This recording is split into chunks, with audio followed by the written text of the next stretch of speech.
Oh, you're here. Good. I've got another betrayal story for you. Sit down. The night my daughter leaned over her plate and whispered, "Don't trust Mom," I laughed at the one warning that should have stopped everything. My name is Daniel Harris. I'm 39 years old, a paramedic with 10 years on the job. That means long nights, frantic calls, and more death than I'll ever forget. But I always told myself that the chaos outside didn't matter as long as home stayed steady. Emily, my wife, made that possible, or at least that's what I believed. And Grace, my 7-year-old daughter from my first marriage, was my anchor. Every time I came back from a shift smelling like antiseptic and sweat, she ran to me like I was the safest man in the world. That Tuesday night, I wanted normal. No sirens, no pagers, just the three of us at the table. I'd cooked spaghetti. Emily poured wine, and Grace tapped her fork against the rim of her plate like she was keeping time to some song in her head. "Eat," Emily said with practiced smile, twirling her pasta delicately, like we were dining in a restaurant instead of our cramped kitchen. She always carried this composure, even when things between us strained.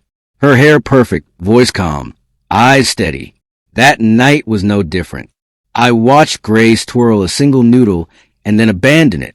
She leaned across the table, close enough that her breath touched my ear. "Don't trust Mom," she whispered. I froze, then let out a short laugh.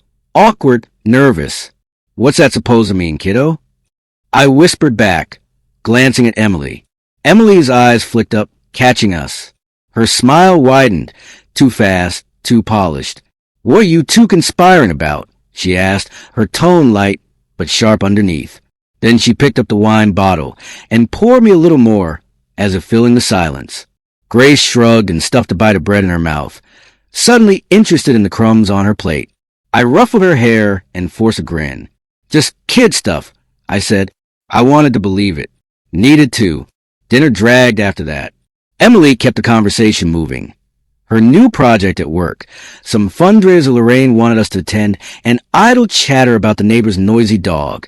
Her voice never wavered, but I caught the way she glanced at Grace, quick and measuring, like she was checking the child had said too much. By the time dishes were stacked in the sink, my chest felt tight. It wasn't just the whisper. It was the way Emily had smiled too fast, the way she deflected without missing a beat. Grace headed off to bed, humming to herself. I stayed in the kitchen, rinsing plates. Emily slipped upstairs, saying something about paperwork. Normal. Completely normal. But when I walked into our bedroom half an hour later, she was crouched at her dresser, double-locking the bottom drawer. I leaned on the doorframe, towel slung over my shoulder. Since when do we lock drawers in our own house? She jumped slightly, then stood, keys clinking in her hand. "Privacy, Daniel. Everyone's entitled to it." "Privacy from your husband?" She turned, eyes cold now. "You dig through enough strangers' blood and trauma all day. Do you need to rifle through my underwear drawer too? Trust me, you don't." Her tone was clipped final. I opened my mouth, but she brushed past me and headed for the bathroom. Door closed. Water running. End of conversation. I sat on the edge of the bed, staring at that drawer. The tiny silver lock glinted in the lamplight. I could hear Grace's soft singing down the hall, muffled by her bedroom door. And I told myself what I always tell myself when something feels wrong.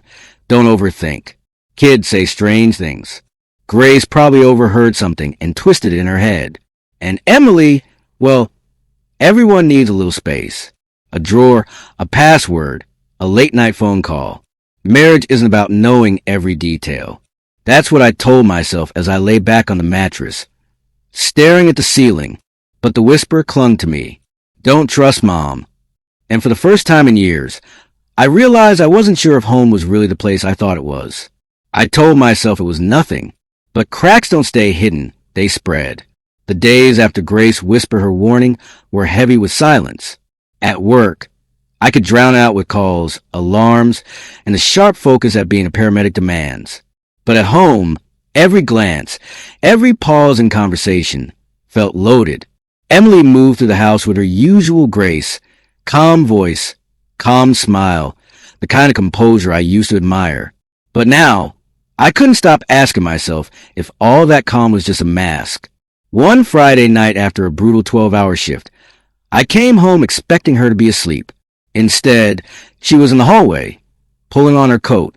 "Pharmacy run," she said quickly, kissing my cheek. "Grace's cough is coming back." Now, at midnight, her smile was tight. "It's 24 hours. I'll be right back." I watched her walk out the door, keys jangling.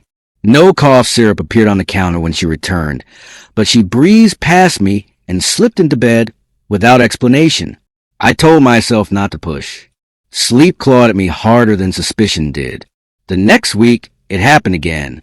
This time it was dropping some things off at Mom's. Lorraine, her mother, lived 20 minutes away, but Emily didn't come back for almost 2 hours. When I asked what took so long, she brushed me off. We talked. That was it. No more.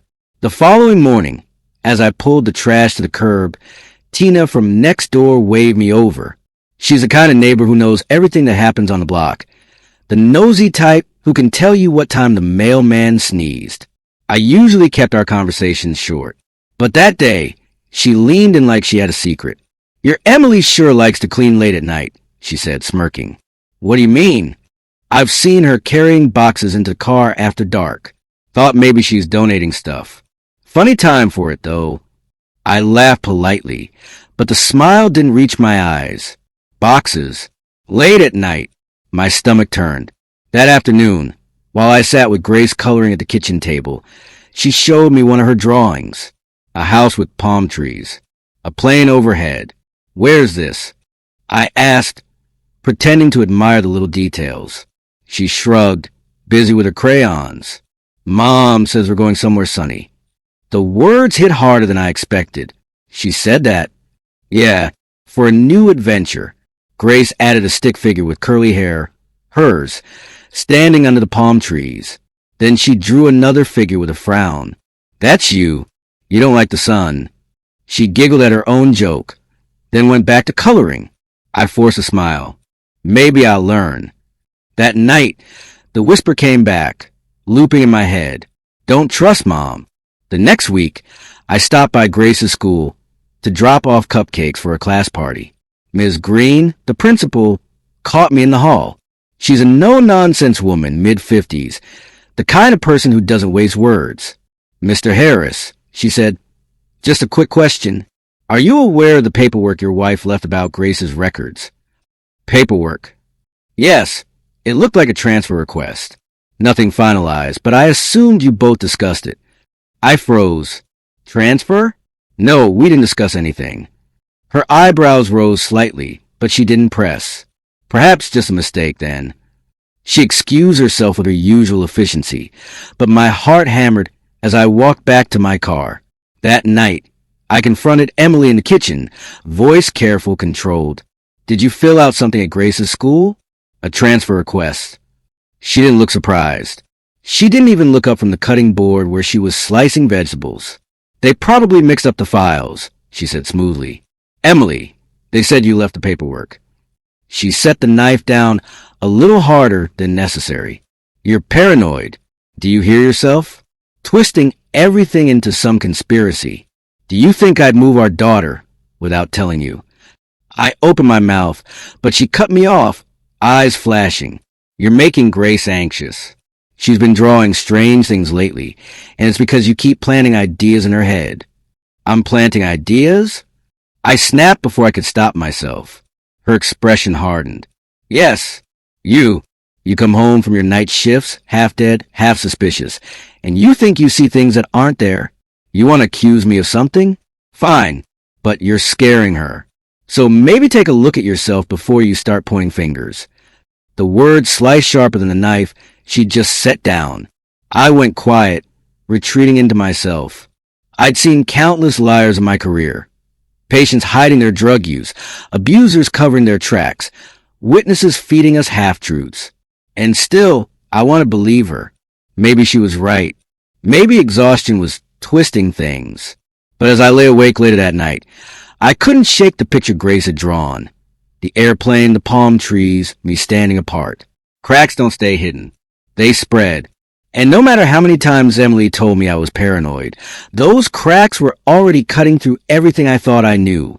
I would have let it slide again, until Grace handed me something that made my blood run cold. It was a Tuesday afternoon, one of the rare days I'd managed to leave work on time.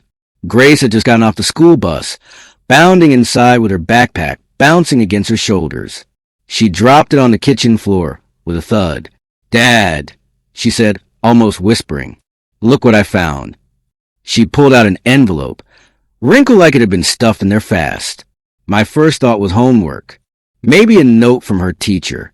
But when she slid across the table, her eyes were wide. Too wide for a kid who just spent the day with crayons and spelling tests.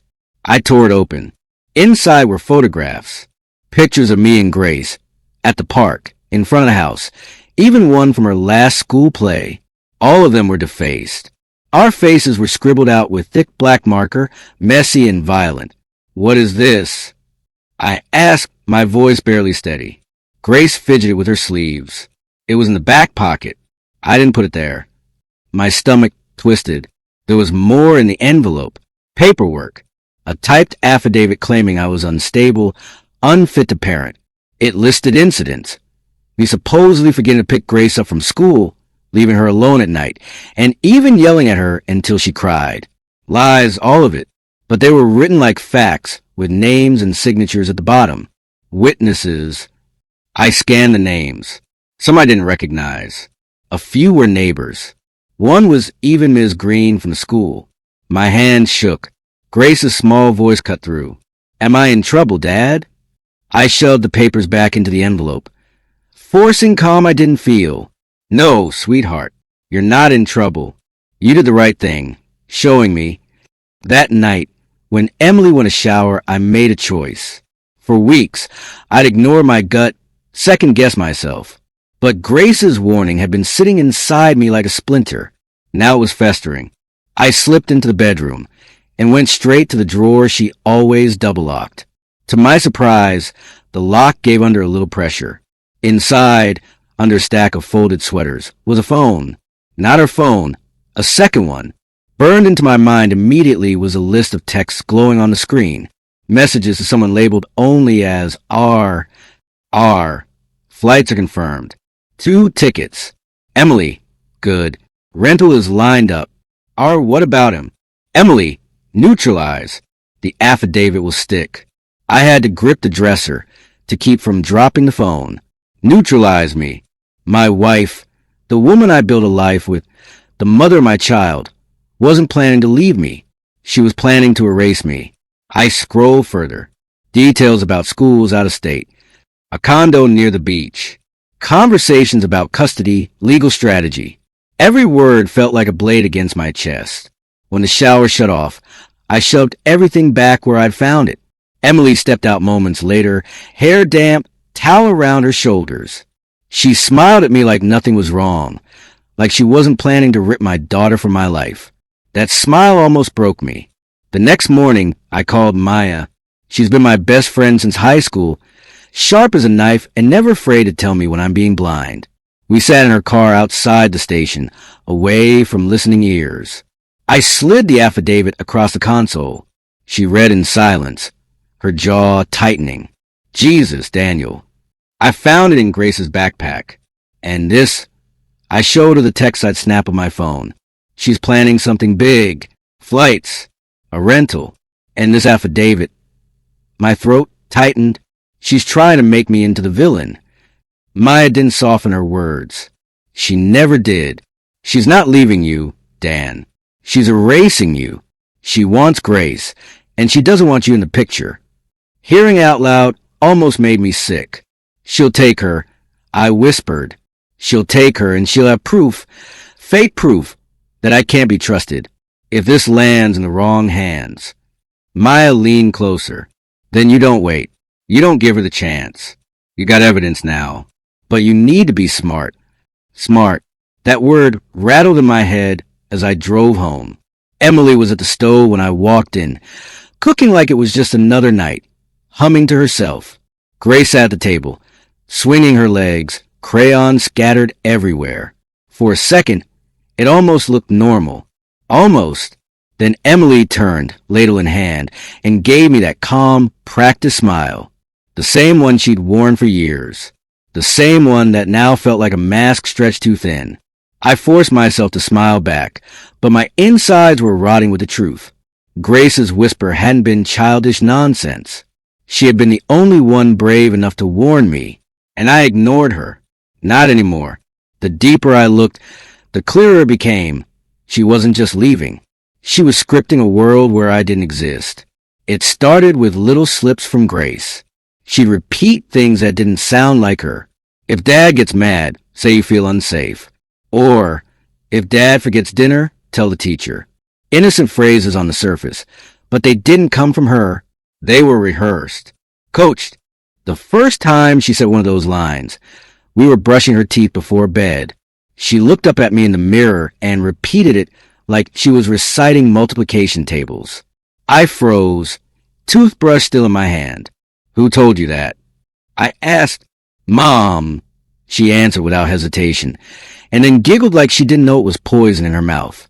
I smiled, kissed her forehead, and tucked her in, but inside I felt something split. It wasn't just paperwork anymore. Emily was using our daughter as a weapon. A few nights later, after another long shift, I walked in just as Emily's voice carried down the hall.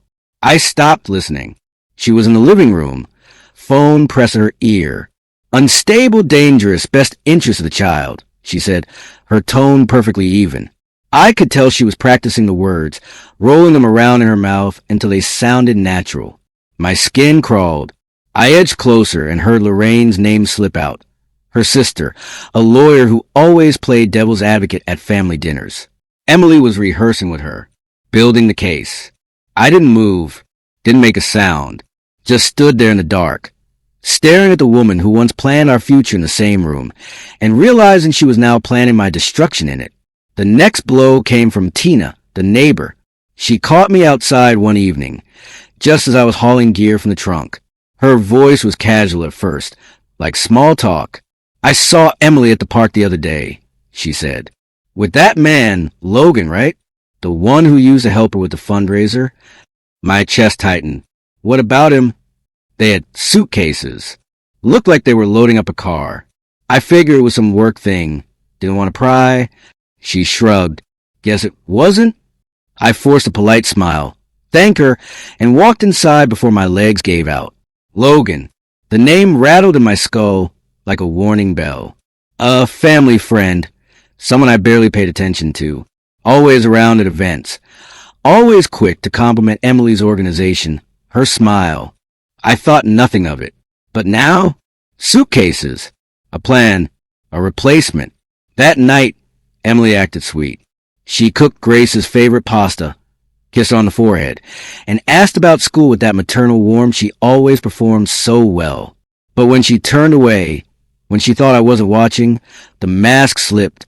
Her face was cold, calculating. It was like she was already gone, like she'd stepped out of our lives and into another, and we were just her props until the curtain fell. Every sign pointed to a bigger plan. A plan where my daughter didn't call me dad anymore. Where every memory of me was rewritten as dangerous, unstable, unfit. I watched Emily laugh with Grace over dinner. Watched her cut food into small bites. Her voice gentle, her hands steady.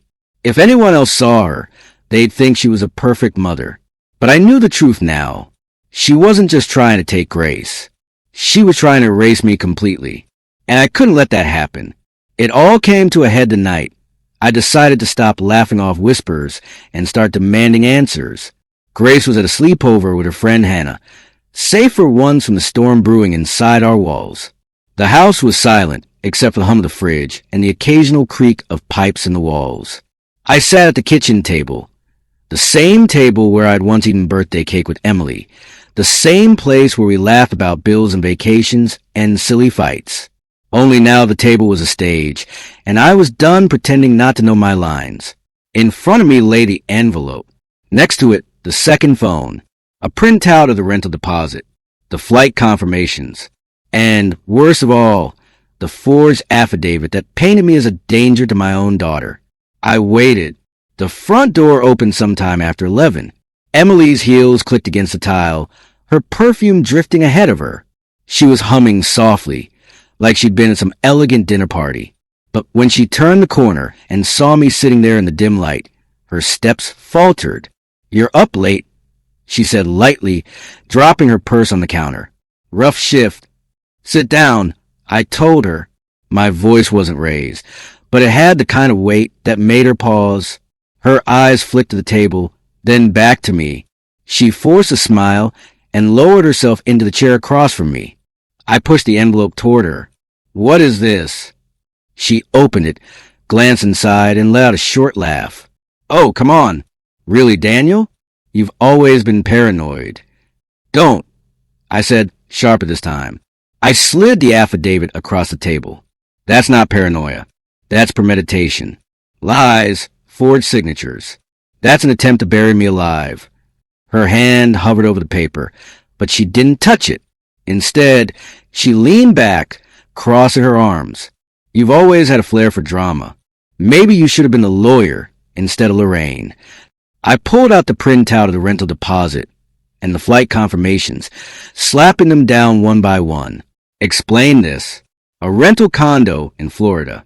2 one-way tickets. Not 3, just 2. You and Grace. Not me." The smile on her face faltered. For the first time, I saw the crack in her mask. She straightened her back. "You don't understand." "Then make me." Her jaw clenched. Her eyes darted toward the hallway, as if she might bolt, but she stayed rooted in her chair. The silence stretched, thick and suffocating. Finally, she spoke. "You'd poison her against me," she whispered. "You'd turn her into another version of you. Bitter, broken, watching for mistakes." I couldn't let that happen. My stomach dropped. "So your solution was to erase me?" "You don't get it." Emily snapped, her voice rising. "You'd erase me first. Every time you question me, every time you second-guess me in front of her, you make me the villain. She loves you more, Daniel. She always has. And once she's old enough, she'll see me as disposable. I couldn't let you win." "This isn't about winning," I said, slamming my hand against the table. The sound echoed through the house. "This is about our daughter, about the life we built." "No," she said, her tone flat now, chilling. "This is about survival. And you weren't supposed to find out until we were gone." The admission hit me like a punch. My breath caught in my chest. "Logan," I asked finally, my voice trembling but steady enough to cut through. "Tina saw you with him. Suitcases. Who is he really?" Her expression hardened. "He's helping me start over. Sponsoring me. Giving me resources you never could. And no, he's not my lover, if that's what you're dying to hear. He's my escape hatch. The one who knows how to make sure people like you disappear on paper. New IDs, new home, new story. You'd never have found us." I felt the room tilt. My wife, the woman I trusted with my life, had enlisted someone to erase me. Don't just leave me. Not just betray me. Erase me. Do you even hear yourself? I said, my voice breaking into something between anger and disbelief. "You were going to take Grace, make her think I was unstable, dangerous. You were going to make her forget me like I never existed." Emily leaned forward, her face close to mine, her voice low and venomous. She'd have been better off. I stood abruptly, the chair scraping against the floor. My hands were fists, trembling with rage I couldn't release. If I shouted, I'd wake the whole neighborhood. If I struck the wall, I'd give her proof of her lies. So I stood there, shaking, staring at the stranger I once vowed to love. "You're sick," I said finally. "No," she countered, calm again, smoothing her hair. "I'm smart. Smarter than you gave me credit for." The silence stretched again, thicker this time. Only the ticking of the clock punctuated the air. I gathered the papers, the phone, the evidence, and slid them back into the folder I prepared. Emily watched me without moving, her face blank, her mask sliding back into place. "This is over," I told her. She tilted her head. "Is it?" I turned and walked away, my heart hammering so loud it drowned out everything else. For the first time, I realized this wasn't a marriage anymore. It was a war, and the battlefield was our daughter. After that night, the house was no longer a home. It was a monument of betrayal. Every corner carried echoes of arguments, whispers, and lies. The same kitchen where Emily and I once planned vacations now felt like a crime scene, and every smile she gave me was another mask I could see straight through. I didn't keep what I'd found to myself. Maya came over the next day, sat across from me, and read through the affidavit and the rental confirmations with tight lips. Dan, she said, shaking her head, this is airtight. She wasn't bluffing. She was going to vanish with grace. Her words made my chest tighten, but they also anchored me. Maya was proof that I wasn't crazy, that my gut hadn't betrayed me. She had always been the one to tell me hard truths, and this time was no different. Ms. Green, Grace's teacher, called me that week, too. She caught wind of Emily submitting documents about Grace's records, and when I explained what I found, her tone shifted. If you need me to testify, I will, she said firmly. I know Grace. I know you, and I'll make sure nobody twists that. But support wasn't unanimous. Lorraine, Emily's sister, called me late one night. Her voice was sharp, laced with accusation. You pushed her into this, she snapped. Always judging, always acting superior. What did you expect? Emily wanted a better life, and you suffocated her. I sat there in silence, gripping the phone so tightly my knuckles ached. Lorraine would never believe me. She didn't want to. To her, Emily was the wrong party, and I was just the obstacle in her way. The fracture widened. Friends and family started choosing sides, whispers filling the gaps where support should have been. The betrayal wasn't just Emily's anymore. It was seeping into every relationship we'd built. Then came Emily's last attempt. She cornered me one evening, her eyes red, her face blotched with tears. Daniel, she whispered, clutching my arm. I wasn't trying to hurt you. I wanted a better life. For me, for Grace. Don't you see? I thought you'd never let me go. Her tears fell fast, her body trembling as if the weight of her lies finally crushed her. But when I looked into her eyes, all I saw was calculation. Even her apologies felt scripted, like the rehearsed lines I'd overheard her practicing on the phone. You wanted a better life. I said, pulling my arm free, then you should have asked for one. Instead, you tried to erase me. And that's something I'll never forgive. Grace walked in just then, her small hand wrapping around mine. She looked up at me with wide, scared eyes. You believe me now, right, Dad? About Mom? That broke me more than anything Emily had said. I crouched down, pulled Grace into my arms, and whispered, I do. I'll never ignore you again. I promise. Emily watched, her face collapsing as Grace clung tighter to me. For once, she was in control. For once, her plan had unraveled in front of the one person she wanted to keep. The weeks that followed were quiet but heavy. Meals felt different. Rooms felt smaller. Emily lingered in the house like a ghost, powerless, her authority gone. She was erased, not like she tried to do to me, but she was stripped of her influence. Grace avoided her, gravitating to me in ways that made my chest ache with both pride and sorrow. The final image etched itself into my memory one night at dinner. Just the two of us, me and Grace, eating spaghetti at the small table, laughing about her day at school. The sound of her laughter was fragile but real, like a window opening after a storm. In the next room, Emily sat alone, her plate untouched, her presence barely felt. She hadn't left, but she no longer had power. She had tried to erase me. Instead, she erased herself. What would you have done if your child warned you not to trust the person you love most? Would you have brushed it off like I did, or listened right away? Drop your thoughts in the comments, and if you want more betrayal stories like this, hit subscribe.